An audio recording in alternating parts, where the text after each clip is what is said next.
Hello welcome back to pockets of life. ഇന്ന് നമ്മളൊരു breakfast ആയിട്ടാണ് ഉണ്ടാക്കാൻ പോകുന്നത്.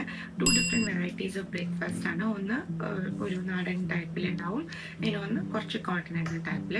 സോ 2 ടൈപ്പ് ഓഫ് ഫുഡ് പ്രിഫറൻസിൽ ആൾക്കാർ വീട്ടിലുണ്ടെങ്കിൽ ഇത് ഭയങ്കര ഹെൽപ്ഫുൾ ആയിരിക്കും. So let's get to the video. Medium size ഉള്ളി, ഒരു പച്ചമുളക്, കുറച്ച് ജിഞ്ചർ ആൻഡ് ഞാൻ ഒരു ബേ ലീഫ്, 2-3 കാർഡമം, ഒരു ചെറിയ സിനമൺ സ്റ്റിക്ക് ആൻഡ് കുറച്ച് ക്ലോവ്സ് എടുത്തിട്ടുണ്ട്.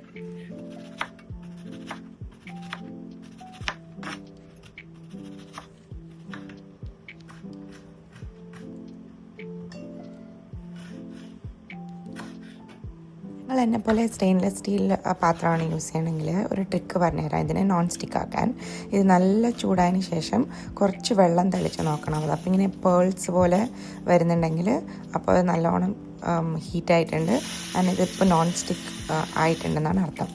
അല്ലെങ്കിൽ നമ്മളിടുമ്പോൾ കറികളൊക്കെ താഴെ അടി പിടിക്കാനുള്ള ചാൻസ് ഉണ്ട് കേട്ടോ.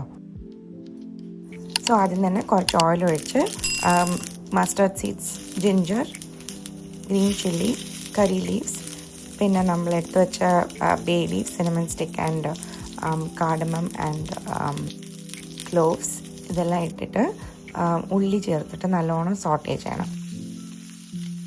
ഉള്ളി കുറച്ച് ട്രാൻസ്ലൂസൻ്റ് ആകുമ്പോൾ നമ്മൾ സോൾട്ട് ആൻഡ് പെപ്പർ ഇതിലേക്ക് ആഡ് ചെയ്യുന്നുണ്ട്.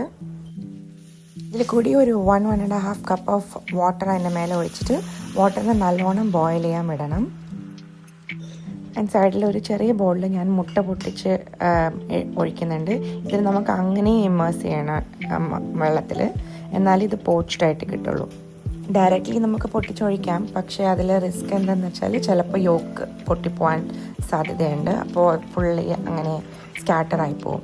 അതുകൊണ്ട് നമ്മൾ ഇതുപോലെ ചെറിയ ബൗളിലാക്കി ഇട്ടാൽ കറക്റ്റായിട്ട് പോച്ച്ഡായിട്ട് കിട്ടും. നിങ്ങൾക്ക് ഫുള്ളായിട്ട് കുക്കാണെങ്കിൽ ഈ സ്റ്റേജിൽ തന്നെ നിങ്ങൾ അതിൻ്റെ നെക്സ്റ്റ് സ്റ്റെപ്പിലേക്ക് പോവാം. ഇല്ലെങ്കിൽ കുറച്ചുകൂടെ വേഗം വെച്ചിട്ട് അടുത്ത സ്റ്റെപ്പ് ചെയ്താൽ മതി. ഞാനിപ്പോൾ ഇതിലേക്ക് കുറച്ച് കോക്കനട്ട് മിൽക്ക് അതിൻ്റെ മേലെ കൂടെ ഒഴിച്ചു കൊടുക്കുന്നുണ്ട്. അതിൻ്റെ മുകളിൽ ഞാൻ കുറച്ച് പെരിഞ്ജീരകം പൊടിച്ചതും പിന്നെ കുറച്ചും കൂടെ പെപ്പറും കൂടെ ആഡ് ചെയ്തിട്ട് ഒന്ന് മെല്ലെ ഇളക്കി കൊടുക്കണം, മുട്ട ഉടഞ്ഞു പോകാണ്ട്. പിന്നെ ഫൈനലി ഞാൻ ഒരു 1/2 ടീസ്പൂൺ ഗരം മസാലയും കൂടെ ആഡ് ചെയ്യുന്നുണ്ട്.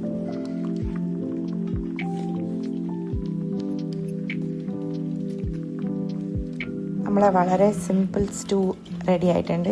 ഇതാണ് പോച്ച്ഡ് എഗ് സ്റ്റൂ. ഇതിന് നമുക്കിപ്പോൾ സെർവ് ചെയ്യാവുന്നതാണ്. ഒരു ബ്രെഡിൻ്റെ കൂടെയോ അല്ലെങ്കിൽ ചപ്പാത്തിൻ്റെ കൂടെയോ ഏതിൻ്റെ കൂടെയോ നല്ല കോമ്പിനേഷൻ ആയിരിക്കും. അപ്പത്തിൻ്റെ കൂടെ കഴിക്കണമെങ്കിലും കഴിക്കാം.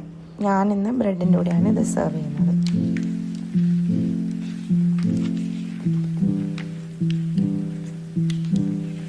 ഞാനൊരു 2 മുട്ട പുഴുങ്ങാനിടുന്നുണ്ട്.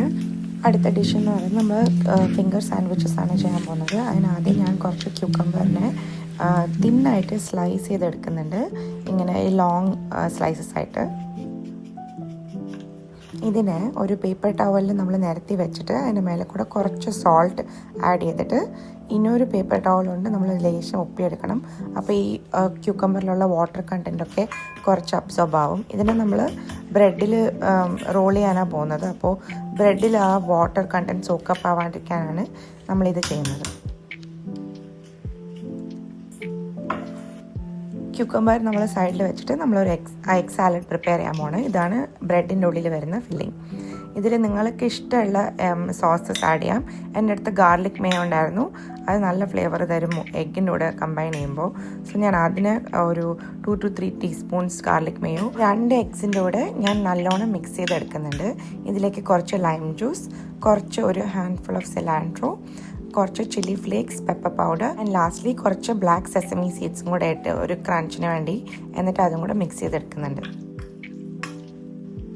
ഇനി ബ്രെഡിനെ ഞാൻ വന്നിട്ട് സ്ലൈസസ് ആയിട്ട് വെട്ടാൻ പോകുന്നുണ്ട്. ആദ്യം ഞാൻ ബോർഡേഴ്സൊക്കെ റിമൂവ് ചെയ്ത് എടുത്തിട്ട് ഞാൻ അതിനെ 2ആയിട്ട് കട്ട് ചെയ്തെടുക്കുന്നുണ്ട്. ഈ ബോർഡറിനെ ഒന്നും കട്ട് ചെയ്ത് എടുത്തതിനൊന്നും കളയരുത് കേട്ടോ. ഇതിനെ നമ്മൾ സേവ് ചെയ്ത് വെച്ചാൽ നമുക്ക് ബ്രെഡ് ക്രംസ് ആയിട്ട് പിന്നീട് യൂസ് ചെയ്യാം. ഇത് കുറച്ച് എയർ ഫ്രയറിൽ റോസ്റ്റ് ചെയ്തെടുത്താൽ നമുക്ക് ബ്രെഡ് ക്രംസ് ആയിട്ട് പൊടിച്ചെടുക്കാം. സോ ഞാൻ ഈ ബ്രെഡ്സിനെ ഒന്ന് എയർ ഫ്രയറിലിട്ട് ആദ്യം ഒരു ലൈറ്റ് റോസ്റ്റ് ചെയ്തെടുക്കുന്നുണ്ട്. So it holds the sandwich A little well. ഒരു സ്ലൈസിൻ്റെ സെൻറ്ററിൽ നമ്മൾ ഈ എഗ് സാലഡിനെ മെല്ലെ വെച്ചിട്ട് ഇനിയൊരു സ്ലൈസും കൊണ്ട് അതിനെ മൂടി വെക്കുക. ഞാൻ ഈ ആദ്യം നമ്മൾ ഡ്രൈ ഒക്കെ ചെയ്ത് വെച്ച ക്യൂക്കമ്പർ സ്ലൈസസിനെ ഈ സാൻഡ്വിച്ചിൻ്റെ മേളിലോട്ട് മെല്ലെ റോൾ ചെയ്ത് വെക്കണം. ഇത് പിള്ളേർക്കൊക്കെ നല്ല ഇഷ്ടപ്പെടും, കഴിക്കാൻ കാണാൻ ഒരു ലുക്ക് ഉണ്ടാവും. ഞാനൊരു ടൂത്ത് പിക്ക് കൊണ്ട് അത് ഹോൾഡ് ചെയ്യുകയാണെങ്കിൽ അല്ലെങ്കിൽ ആ ക്യൂക്കമ്പർ ഒന്ന് പുറത്ത് പോയി പോവും. ഇത് നിങ്ങൾ റെഗുലർ ബ്രേക്ക്ഫാസ്റ്റിനോ ഇല്ല പാർട്ടീസിനോ ചെയ്യുകയാണെങ്കിൽ ക്വിക്ക്ലി ഇത് തീർന്നു പോകുന്ന സാധനമാണ്. ഞാനിപ്രാവശ്യം എഗ് ഫില്ലിങ് ഉപയോഗിച്ചു, പക്ഷേ നിങ്ങൾക്ക് ഏത് ഫില്ലിങ്ങും ഇതുപോലത്തെ ഫിംഗർ സാൻഡ്വിച്ചിൽ വെക്കാവുന്നതാണ്. വളരെ ഈസി ആൻഡ് സിമ്പിളാണ്, പെട്ടെന്ന് റെഡി ആവുകയും ചെയ്യും. ഞാനൊരു പ്രസൻറ്റേഷന് വേണ്ടി ബ്ലാക്ക് സെസമി സീഡ്സ് മേലെ കൂടെ ഇട്ടിട്ടുണ്ട്. ഉണ്ടാക്കി തീർന്നപ്പോഴത്തേക്ക് എൻ്റെ വീട്ടിലെ ട്രയൽ മാസ്റ്റർ വന്നു. ഞാനെല്ലാം ഉണ്ടാക്കിയിട്ട് ആദ്യം കൊടുക്കുന്നത് പുള്ളിക്കാരൻ്റെ കയ്യിലാണ്. റിവ്യൂ പറയാൻ വന്നേക്കുവാ. അതല്ല, ഇത് പോച്ച് ടേക്കിൽ ചെയ്തതാണ്.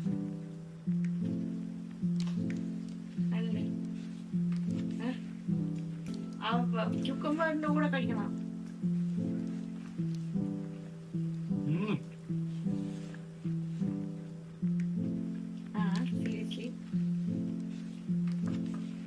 എനിക്കിതാ മറ്റേ ഞാൻ ടേസ്റ്റ് ചെയ്തിട്ടില്ല.